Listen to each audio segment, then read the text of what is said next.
Bienvenidos a Convergencia Global. Realmente un honor poder entrar hasta sus hogares, sus oficinas y sus centros de estudio una vez más. Les damos la cordial bienvenida. Este es un espacio para difundir el conocimiento, compartir información académica de buenas prácticas para actualizarnos, mejorar el desempeño y procurar una mejor calidad de vida. Agradecemos a las personas e instituciones que difunden nuestro programa.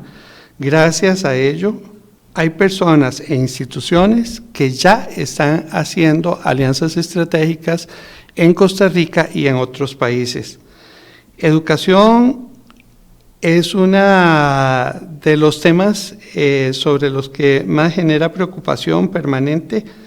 Y la gran pregunta es cómo lograr una mejor calidad de formación docente, desempeño de los estudiantes y participación de los padres de familia o encargados.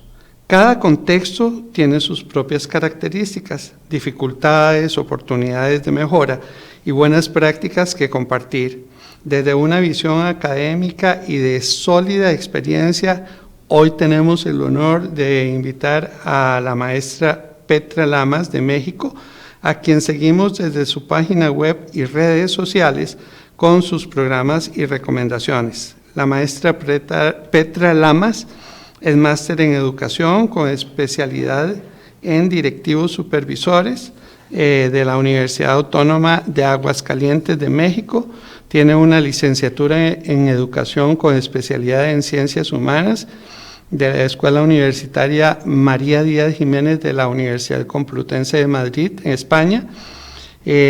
Formación en Empresa Familia del Instituto Panamericano de Alta Dirección de Empresas IPADE, Psicología de la Niñez y la Adolescencia, Universidad Panamericana de México, especialidad en Psicología de la Comunicación del Instituto Pedagógico Latinoamericano y del Caribe, IPLAC, Filosofía para Niños, Universidad Autónoma de Aguascalientes, Programación Neurolingüística del ITESM, Gestión de Centros Educativos, Universidad Panamericana, Campus Aguascalientes, Aplicación de Procesos Básicos en Pensamiento a la Enseñanza, Universidad Tecnológica de Aguascalientes.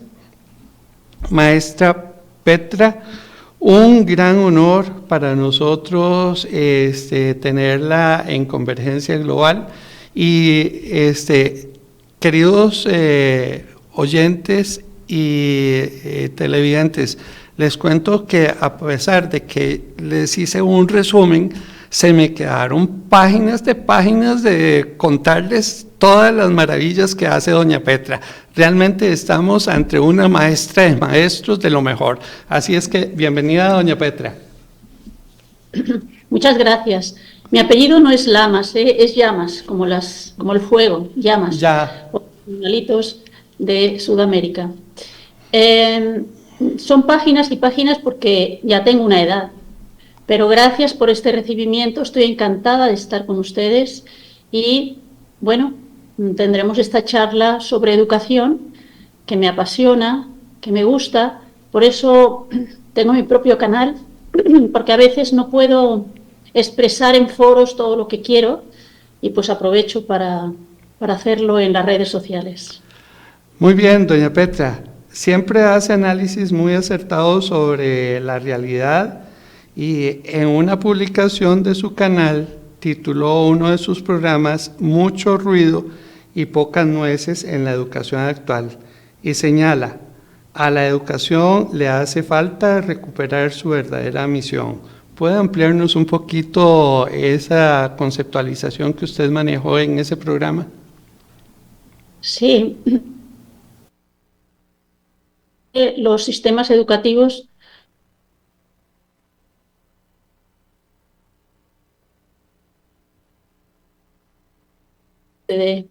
lo entiendo perfectamente, pero porque además de ahí se obtienen préstamos del Banco Mundial, pero creo que cada país debe reflexionar y pensar qué quiero con la educación que voy a impartir en mi país? ¿Qué tipo de ciudadano voy a formar con esta educación que me están imponiendo un poco de fuera, ¿no? Voy a ponerle algo de lo nuestro. Vamos a tener un tronco filosófico, algo que nos diga cuál es la misión de educar. Y yo creo que hay que recurrir a las etimologías, ¿no? Y educación tiene dos etimologías. Educare, que significa conducir, llevar a la persona de un estado a otro. Y la otra, para mí más importante, y que hemos olvidado, es educere, es decir, extraer lo mejor de cada ser humano para potenciar para trabajar y potenciar todas sus facultades. Considerar estas dos etimologías, estas dos acepciones de la palabra, sería muy importante para entender la misión de la educación. La educación es un proceso, no es un resultado. La educación está permanentemente en movimiento. Es dar formación, es dar forma a lo que no tiene forma o perfeccionar lo que tiene forma. O sea, mejorar eso es la formación. Por tanto, yo diría que la misión de la educación, apegándome a la definición de don Víctor García Oz, sería perfeccionamiento voluntario e intencional de las facultades del ser humano. La educación es un fenómeno individual, pero tiene su trascendencia, o es para la sociedad. Entonces es un fenómeno individual que tiene una trascendencia enorme en la sociedad. De acuerdo al ser humano que pretendamos formar, así será nuestra sociedad. Muy bien, doña Petra. En los últimos años siempre hemos venido pre-pandemia y post-pandemia hablando de una gran crisis en la educación. ¿Por qué es que se está dando esa gran crisis en la educación de acuerdo a sus estudios, a sus investigaciones? Y muchos se lo atribuyen a la parte de la tecnología. ¿Tiene que ver algo? Porque yo entiendo la tecnología como una herramienta que nos amplía el entorno educativo. ¿Cuál es su criterio al respecto? Bueno, la crisis de educación tiene desde luego muchísimos factores, y la tecnología para mí es una maravilla porque es una herramienta sensacional.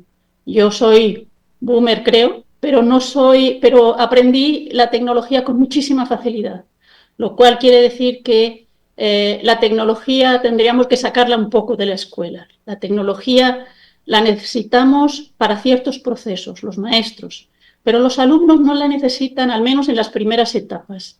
Ellos necesitan desarrollar sus facultades, leer muy bien, estudiar, interiorizar los conocimientos, relacionar, pensamiento crítico, cálculo mental, resolver problemas, conocer la naturaleza, conocer la historia, leer mucho, conocer la literatura, no solo de su país, del mundo, y leer mucho, tener muchos contenidos en su haber.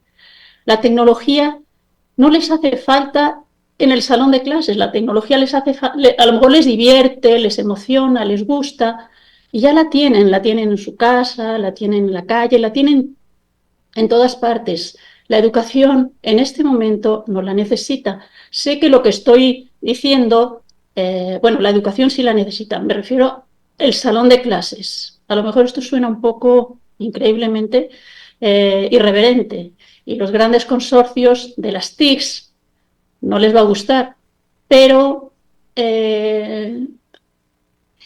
no digo que sea esa la razón principal de esta crisis. La razón principal es que nos estamos estandarizando todos los países. Hemos olvidado la idiosincrasia de cada país, su historia, sus raíces. La estamos olvidando. Entonces, si en determinado país hay éxito, por alguna razón, en el examen de PISA, importamos esa metodología. Al año hay un fracaso, importamos otra metodología. No se está haciendo un análisis a fondo de qué necesitamos, qué necesitan nuestros jóvenes. Nos han asustado de que estamos en el siglo XXI y que tenemos que tener profesores del siglo XXI y conocimientos del siglo XXI. Pero vamos a ver, ¿qué quiero yo? Que mi alumno aprenda para enfrentar un mundo de incertidumbre, un poco caótico y lleno de cambios. ¿Qué necesita ese alumno? Necesita que yo le esté haciendo cambios permanentemente, necesita que lo atiborre de tecnología, que le diga ahora, en vez de un lápiz y un papel, vas a usar una tablet. ¿Necesita eso? No. Lo que los alumnos necesitan, porque son seres humanos en formación, son contenidos, estudio, lectura, enseñarlos a concentrarse, ayudarlos a concentrarse. Cada vez es menor el tiempo de concentración de los estudiantes. Necesitan orden, necesitan disciplina, necesitan trabajo, necesitan relacionarse con los demás de una manera personal, con respeto. Eso es lo que necesitan nuestros jóvenes. Da igual que ya haya llegado la inteligencia artificial, da igual que cada vez es más desarrollar sus facultades, desarrollar valores, desarrollar hábitos. Y mientras no entendamos esa necesidad, seguiremos dando tumbos. Ahora esta metodología, ahora esta otra, y los niños no tienen contenidos sobre los que pensar, sobre los que razonar. No les damos contenidos, no los hacemos leer, no los hacemos analizar textos. Es un activismo desenfrenado, un caos. Esa es la verdadera crisis de la educación. No nos hemos sentado a pensar que el ser humano va a ser el mismo siempre, sin importar cuántos avances tecnológicos tengamos. Necesita valores, necesita fortaleza, necesita autodominio, fuerza de voluntad. Eso necesita el ser humano. Lo demás lo aprenderá rápido. Yo soy una persona mayor y aprendí tecnología y me sigo poniendo al día. También uso el chat GPT, no para mis escritos, eso sí los hago yo. Pero todos usamos la inteligencia artificial ahora, o lo poquito que nos dejan usar. Es tan fácil de aprender, pero enseñarlos a tener fuerza de voluntad, a ser disciplinados, a tener autocontrol, eso no es tan fácil, eso no nos lo va a enseñar ni las TICs ni la inteligencia artificial. Entonces creo que tenemos que sentarnos a ver qué es lo fundamental y qué es lo accesorio. Es mi opinión. Sí, es muy curioso, doña Petra, porque, digamos, cuando uno oye hablar sobre los sistemas educativos y sobre todo sobre las restricciones que ahora tienen las personas docentes para poder canalizar todo el potencial de los estudiantes, generalmente no pueden los docentes intervenir de primera mano con los niños, porque los padres se sienten agredidos y además de eso, como usted dice, dentro de toda esa estandarización que se ha dado últimamente, sucede que hay muchas cosas encasilladas como derechos y como usted bien lo planteaba, para una buena educación tiene que haber una buena disciplina. Entonces los derechos se deben de cumplir en la medida en que se cumplan los deberes, me parece a mí. ¿Qué le parece a usted? Bueno, esa es otra de las maneras, otro de los errores que hemos cometido siempre, no solo en la educación, sino como ciudadanos. Tengo derecho a, pero cada derecho tiene una obligación aparejada. No hay derechos puros. Casi siempre, no casi siempre, siempre, 100%, cada derecho tiene una obligación aparejada. Pero esa parte no la estudiamos, esa parte no nos interesa. Hay una declaración de obligaciones humanas. Sin embargo, ¿cuándo nos la enseñan o cuándo la estamos aprendiendo? No. Entonces estamos en la sociedad de los derechos sin obligaciones. Esa es una parte en la que yo le doy la razón porque realmente nos hemos convertido en pedigüeños. Todo es dame, quiero, ¿y tú qué estás dispuesto a dar? ¿Qué estás dispuesto a ofrecer? ¿Qué estás dispuesto a hacer? ¿No? El rubro de los maestros sufriendo con los padres de familia actuales, que son un poco más blanditos que a los que nos tocó ser padres, es otro rubro muy, muy interesante, ¿no? Pero creo que eso a lo mejor habría que tratarlo como en una sola sesión. Cómo hacer que esos padres intervengan un poco más en esa educación que les está haciendo falta a sus hijos. Cuando dices la primera educación es de los padres, uno se imagina que el papá tiene, bueno, los padres se imaginan que el papá tiene que enseñar a leer, a escribir, a razonar. No, la primera educación la dan los padres. La educación más importante que puede darle un padre a sus hijos es hábitos, valores, hacerlo fuerte, enseñarlo a ser disciplinado. Si un niño viene así a la escuela, obviamente los conocimientos, la interacción con otros compañeros, el respeto con otros, el bullying, todo eso que ahora nos está costando, ya no costaría tanto, porque son niños que vienen con ciertos hábitos, ciertos valores al salón de clases, a una microsociedad. Es una microsociedad que tiene reglas, que tiene orden, que tiene que haber un ambiente de aprendizaje. No se puede aprender en el caos. Bueno, el ser humano aprende en cualquier lado, pero es más fácil que aprenda con orden, con determinadas reglas de juego. Esa es la parte que los padres deben apoyar a sus hijos en la educación. Si solo hicieran eso, sería otra cosa. Bueno, además está el ayudarlos a estudiar, el darles ambientes propicios para el estudio en su casa, el participar en actividades extraescolares en la escuela, el tener relación con sus maestros, hablar con ellos, en fin, hay otras muchas adicionales, pero la más importante es darles una educación valoral y autodominio, orden, disciplina, todo eso es lo que hay que hacer en el hogar. Sería un avance del 60 o 70% en la educación de su hijo. Sí, doña Petra, en uno de sus programas, usted lo tituló El síndrome del impostor y su opuesto, el efecto Dunning-Kruger. Realmente ahí da risa, pero da lástima. O sea, ¿cómo es posible que las personas que más saben, que más han estudiado, que han realizado un trabajo, que tienen buenas prácticas, están siendo rebasados por la ignorancia?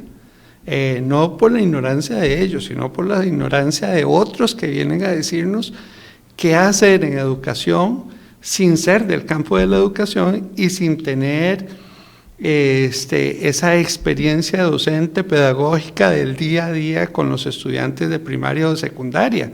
Y me llama muchísimo la atención que usted trate este síndrome. ¿Podríamos ampliar un poquito sobre el síndrome que estamos hablando, sobre el efecto Dunning-Kruger?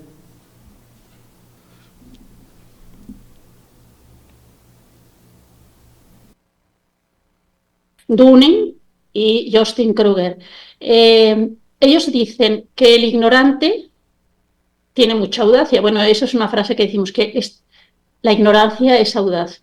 Bueno, es audaz porque no son expertos y dan sus opiniones, ¿no?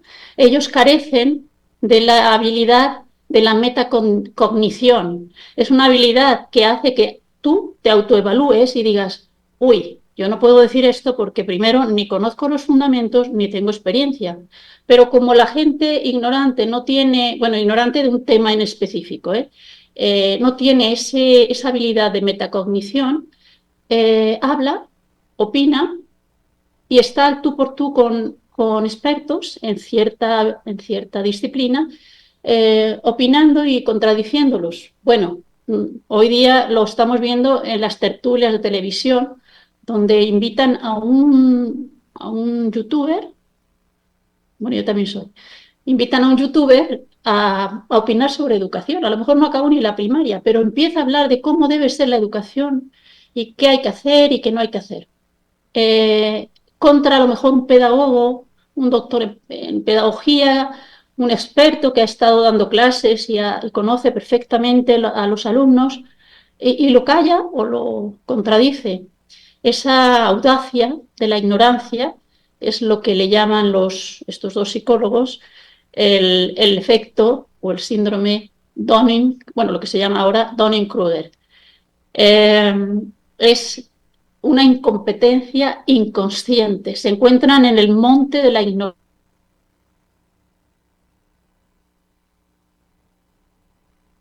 del impostor. Los que saben mucho, los que son expertos, sienten que su éxito, sus logros, no se debe a ellos, sino a circunstancias, y no se sienten ni sabios ni nada, porque ellos sí tienen desarrollada esa habilidad de metacognición. Son autocríticos y dicen, no, no, aquí no me puedo meter porque hay muchas raíces, muchas cosas que yo no puedo tocar.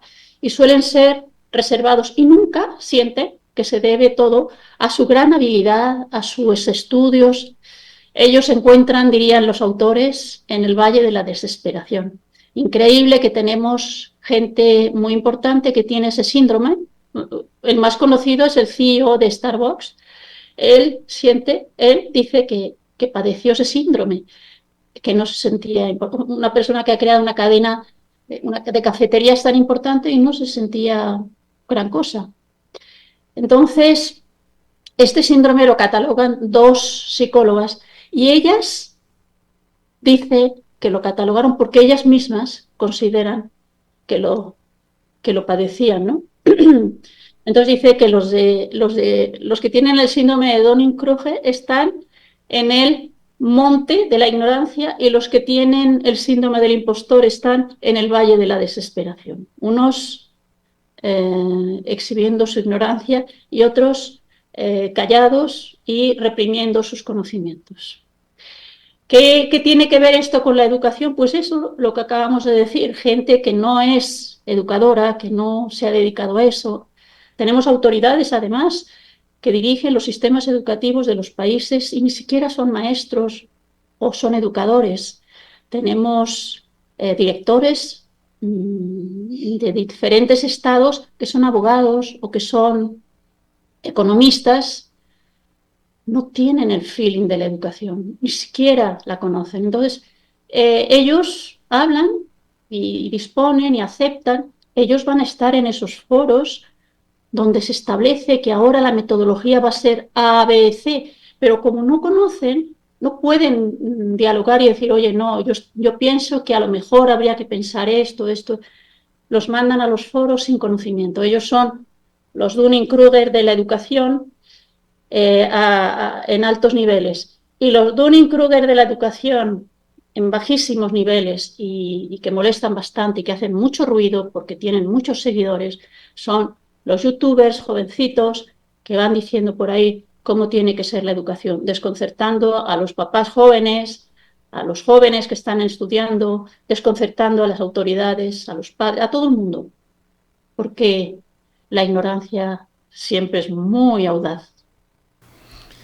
Sí, doña Petra, yo tenía un dicho con una compañera cuando trabajaba en el instituto y cuando nos pasaba cosas como esas, nosotros decíamos, la ignorancia es atrevida y descarada. O sea, tratan de imponer cosas que ni ellos mismos saben cómo se comen y tratan de imponerlas a la fuerza y crear polémica. Sabiendo que lo que están haciendo es falta de conocimiento, porque a la legua se puede medir y parece mentira. Estamos en esa situación casi en todos los campos del saber y en todos los niveles educativos. Hay una amenaza permanente en la educación. Y en uno de sus programas usted titulaba educar con exigencia y sin lástima. ¿A qué nos referimos ahí, doña Petra? Bueno, en la parte de educar con exigencia y sin lástima, el punto principal era los niños con necesidades diferentes. Que muchas veces, bueno, me comentaban los padres de familia que a raíz de que ha habido esta inclusión en las escuelas, que a veces los dejan abandonados, que el maestro explica y habla y están los pobres relegados. En otros que el maestro tiene cierta lástima, pobrecito.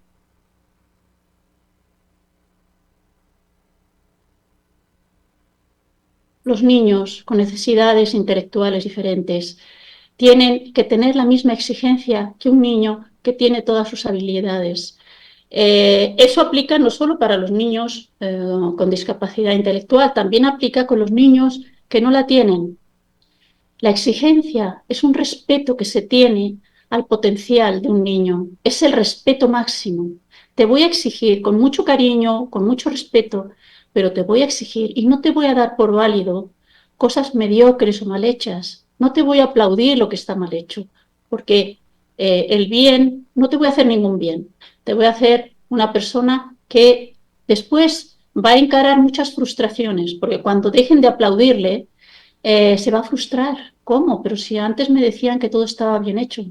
La hija de una amiga me decía, ay, estoy muy molesta, ya que después de acabar la pandemia, que regresaron a clases, decía que ahora sí la maestra les exigía muchísimo. Estaba en quinto de primaria. Pero que mientras estuvieron así en Zoom, todo era fácil. O sea, todo lo daba por bueno y que lo que más le estaba costando es acostumbrarse a la exigencia, a la nueva exigencia. Ahora sí tenía que estudiar, ahora sí tenía que aprender. Como que fue muy light esta educación aquí en el Zoom. Entonces, volviendo a esa exigencia, no podemos aplaudirle a los niños, sean nuestros hijos o sean nuestros alumnos, no podemos aplaudirle un trabajo mediocre. Es mucho trabajo para el maestro decir, no, no lo has hecho bien, tienes que volver a hacerlo, porque eso implica revisarlo 2 veces, más trabajo para el maestro, lo entiendo. Pero una vez que les enseñas los parámetros y que no vas a pasar algo mal hecho porque es por su bien, los niños empiezan a vivir aferrándose a esa exigencia y al final se exigen ellos mismos. Esto no está bien, lo tengo que hacer mejor. Es una exigencia de ellos con ellos, no para competir con el resto de los compañeros, no para ser mejor que nadie, sino para ser mejor que ellos mismos. A eso me refiero. Entonces, es un respeto, es respeto tu capacidad y te exijo. Sí, doña Petra, hay un aspecto que me llama mucho la atención con eso que usted acaba de explicarnos, y es que en determinado momento se impuso en la educación una palabra a la que se le llama adecuación, y entonces creo y siento que la adecuación para muchos niños ha sido un abuso absoluto, porque hay muchos niños que lo que no están haciendo es esfuerzo y disciplina, y entonces están apelando a la adecuación para que el chiquito de mamá pase. No sé si a ustedes les ha afectado ese fenómeno, si lo han visto, si lo han sentido. No solo lo hemos sentido, sino que las leyes se han adecuado a eso. O sea, han hecho una adecuación no solo para el alumno, sino que ahora la ley está de parte de esa adecuación. Ahora la ley impide que un alumno de determinado grado repruebe aunque no sepa nada. Yo, cuando era maestra de primaria, no teníamos esa prohibición. Los niños podían repetir el curso, pero los padres no querían. Primero porque a lo mejor, no sé, iban con su grupo, tenía buenos amigos, no quería que se esperara otro grupo. Ahora ocurre lo mismo, ahora una ley, ahora hay leyes, ahora los maestros ya tienen lavado el cerebro de que los niños no deben reprobar. Pero yo siempre pienso, si un niño no sabe leer bien, no procesa textos, no entiende lo que está estudiando, porque no sabe, primero porque no sabe leer. ¿Cómo va a estudiar historia, literatura? ¿Cómo va a leer si no sabe leer? No lo obligues a leer si el niño no sabe leer. No le obligues a leer libros si no sabe leer. Entonces, recurro a los maestros. Es decir, yo apelo a los maestros. Por favor, maestro, siéntate con esos padres de familia. Yo me sentaba con el padre y la mamá. A los dos les decía que tenían que venir los dos. Me sentaba con ellos y les decía todo lo que estaba viviendo su hijo, su hija, y qué consecuencias podría tener el día de mañana. Los niños más listos del salón, que suelen ser 4 o 5, son los que mejor leen. Entonces, yo les decía todo lo que iban a arrastrar de lagunas la desesperación de ese niño. Va a odiar el estudio, va a odiar la escuela, va a odiar todo. Por favor, déjalo un año más. De verdad que tenía resultados. Los papás me entendían y aceptaban que el niño repitiera el año. Yo apelaría a esos padres, apelaría, mejor dicho, a los maestros para que hablen con la elocuencia de toda su experiencia, que hablen con esos padres y les digan, no cometas el error, permíteme que repruebe a tu hijo, permíteme que se quede un año más a reforzar los conocimientos. Es lo único que pueden hacer. Lamentablemente, estamos sujetos a estadísticas.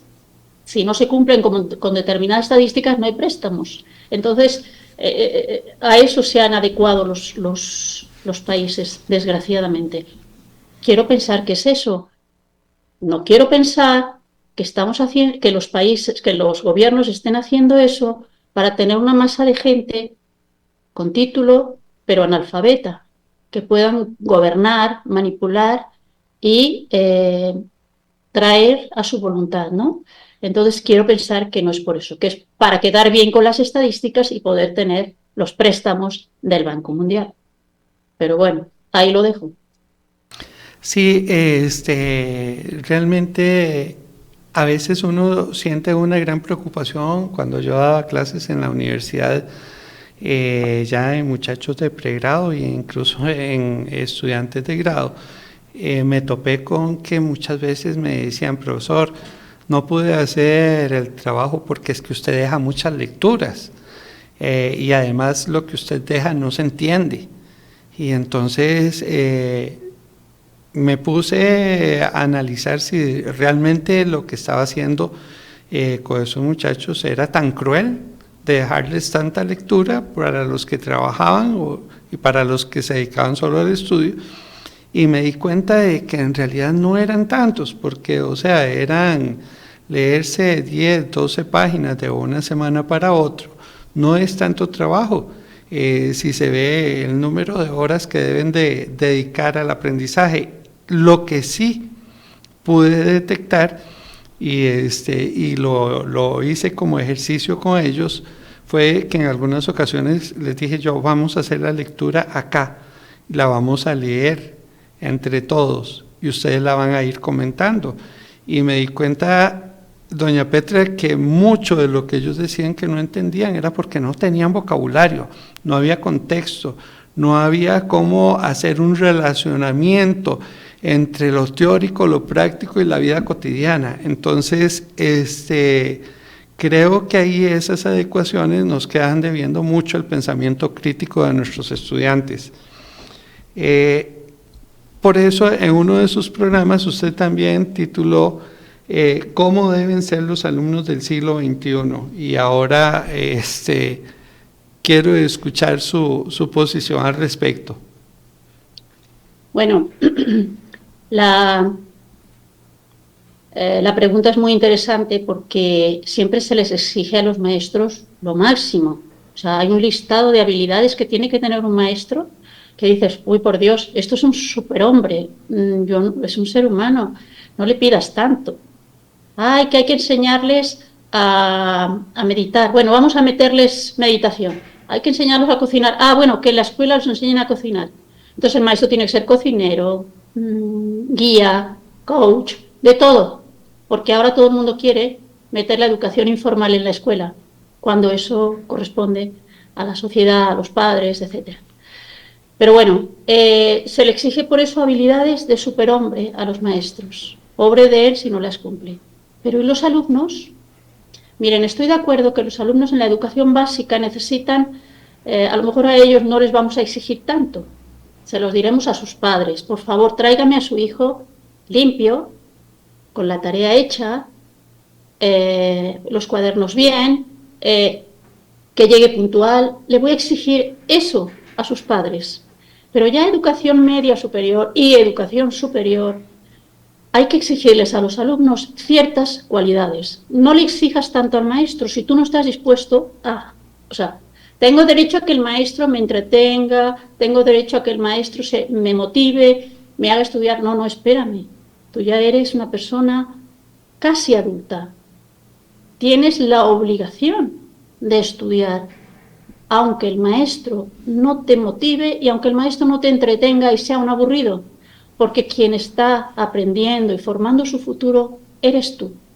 Así que te voy a regresar la responsabilidad a ti. En primaria se las regreso a los padres, pero en la media superior y superior se la voy a regresar a los alumnos. Es tu responsabilidad, es tu futuro el que está en juego, eres tú el que se tiene que preocupar de tenerlo todo bien.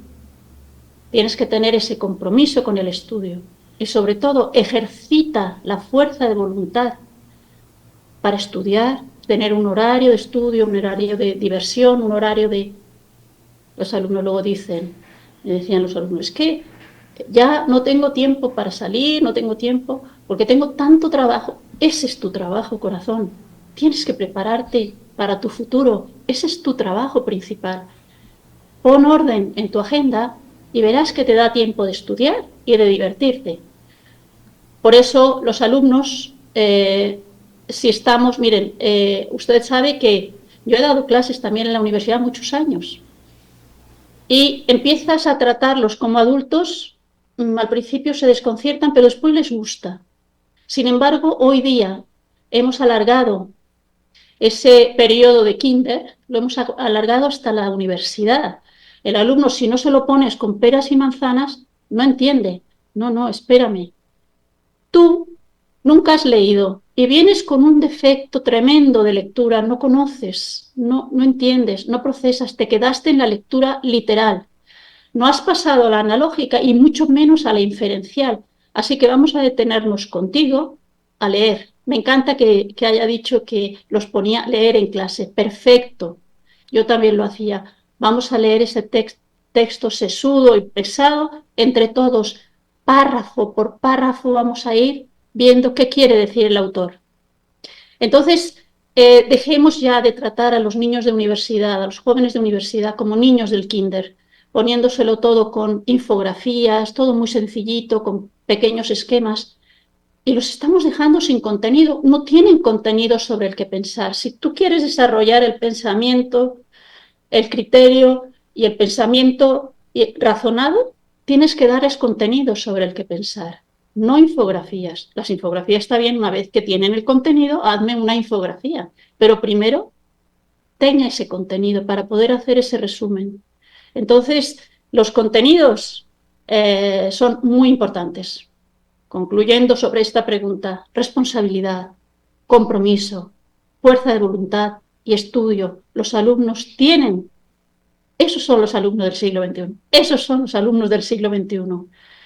Tienen que estar a la altura de las circunstancias.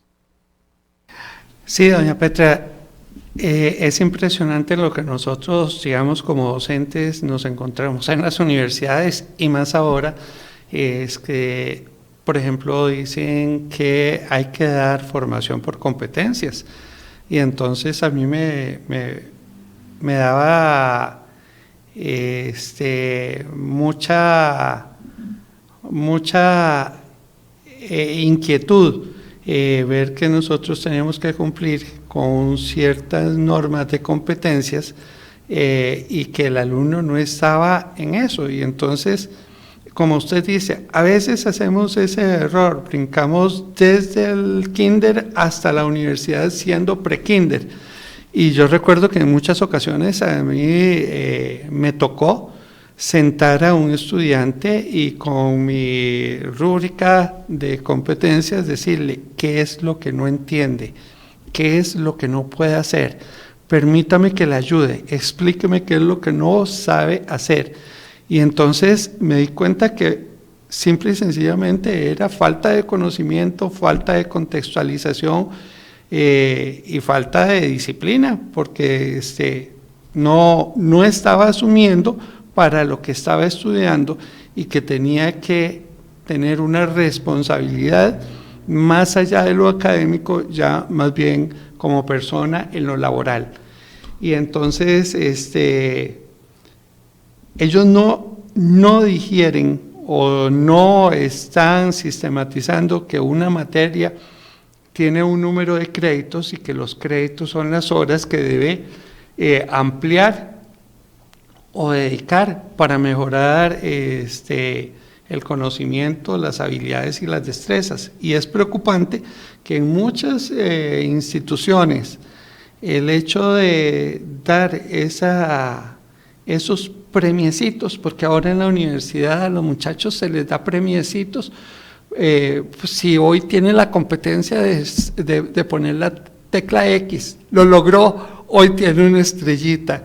Mañana dicen que las competencias blandas, no se sabe relacionar con la gente, entonces es otro curso que tienen que matricular y que tienen que pagar, pero cuando ya llegan y saludan a la maestra y saludan al señor que está en la puerta de la universidad, ya cumplió con esa competencia, entonces hay que darle otra estrellita. O sea, me parece que estamos trasladando, así jocosamente lo digo, estamos trasladando pre-kinder a niveles universitarios y digamos eso en algunos casos es lamentable. Es totalmente diferente cuando se hace un reconocimiento a personas que ya están desempeñándose y que necesitan una actualización permanente.